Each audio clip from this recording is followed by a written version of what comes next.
Hi, welcome back. Today I'm building an alcove-style terrarium with a recessed landscape using Seiryu Stone.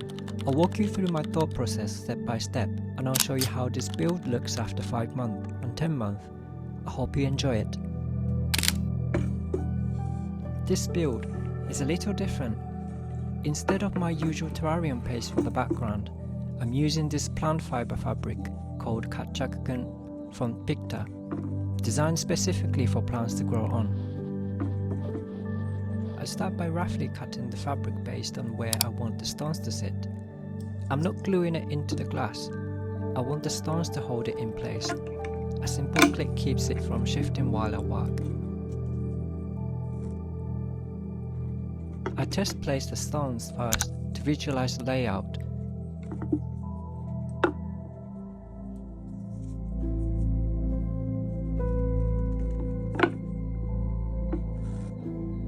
Once I'm happy, I secure them using marine grade silicone, which is safe for plants.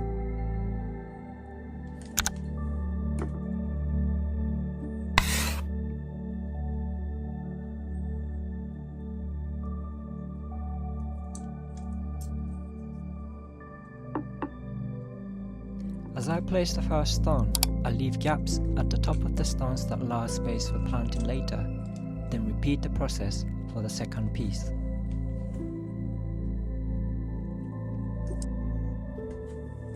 Silicone can release strong fumes while curing, and moss is especially sensitive to air quality, so I let everything cure overnight before moving on.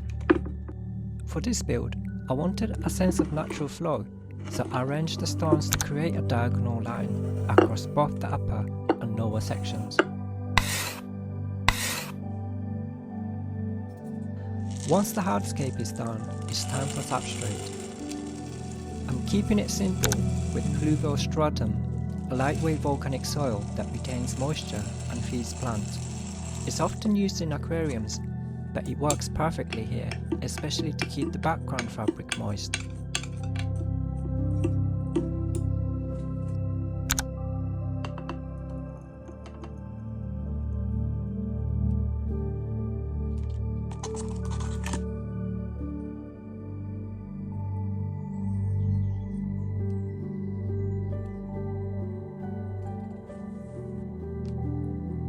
I then thoroughly wet both the fabric and the substrate.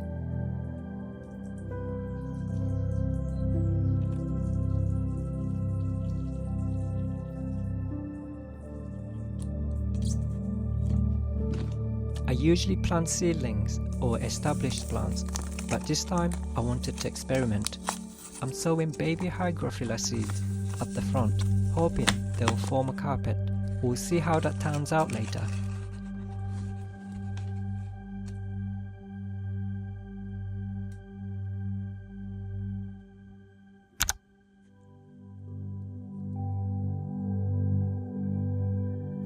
Because this terrarium will stay quite wet, I'm using plenty of moss. I start with umbrella moss, then add farm moss on the upper areas to lift the overall look.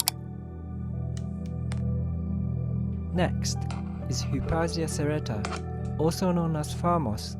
Despite the name, this isn't actually a moss, it's a vascular plant with true roots, just like most plants we are familiar with.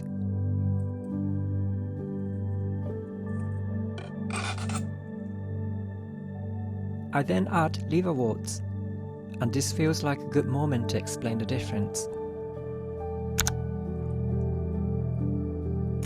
Mosses and liverworts don't have true roots. They anchor themselves using rhizoids, and they lack vascular tissue, meaning water moves across their surface rather than through internal tubes. Vascular plants, on the other hand, have roots, stems, leaves, and internal pathways to move water. Think of it as a sponge versus a pump. Both mosses and liverworts belong to a group called bryophytes, but they grow differently. Mosses tend to grow upright, forming cushions with multicellular rhizoids and leaf-like structures around the stem. Liverworts are usually flat and ribbon-like, called athallus, and their rhizoids are single-celled. Now back to planting.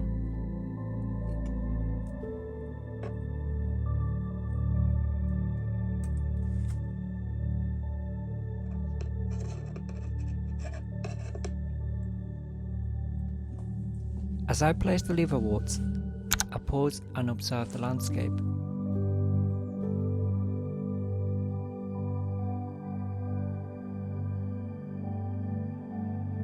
Something feels off.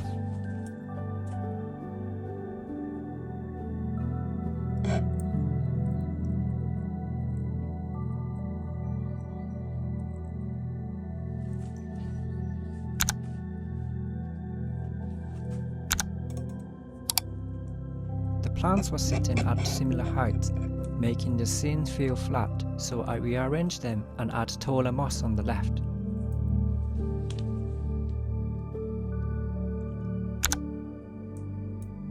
This helps the low profile of the liverwort stands out on the rock.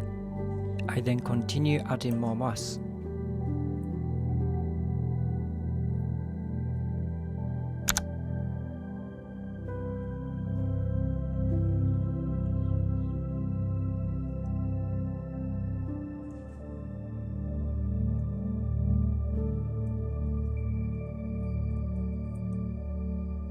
Then introduce climbing plants like Margravia and Ficus pumila, which I'm hoping will use the background fabric and rocks the climb naturally.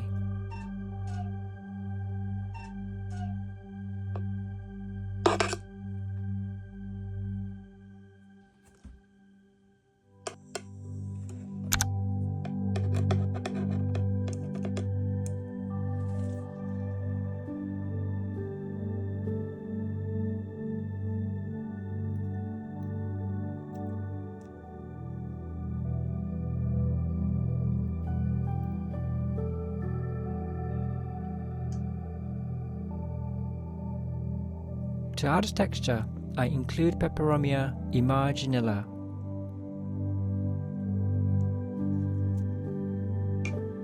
And finally, one of my favourites, Selaginella Costa Rica. It's a slow grower, but I love how it spreads along the ground.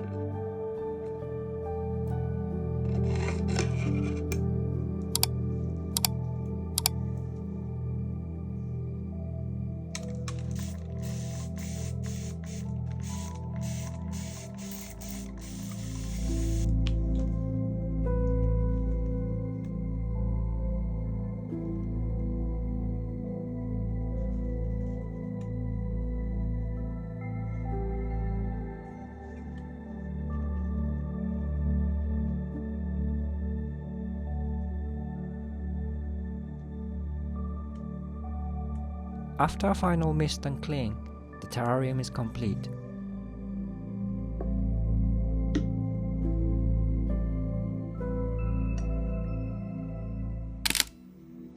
Freshly finished, Seiryu stone really stands out, creating depth, shadow and that recessed alcove effect.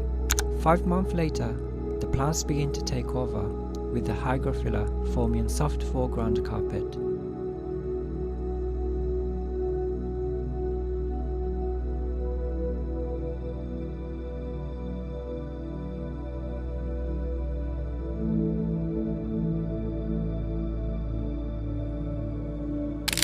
At 10 months, the growth is even denser. This terrarium has never been trimmed. You can see some light bleaching near the top from stronger light, but deeper in the shaded recess, everything is thriving.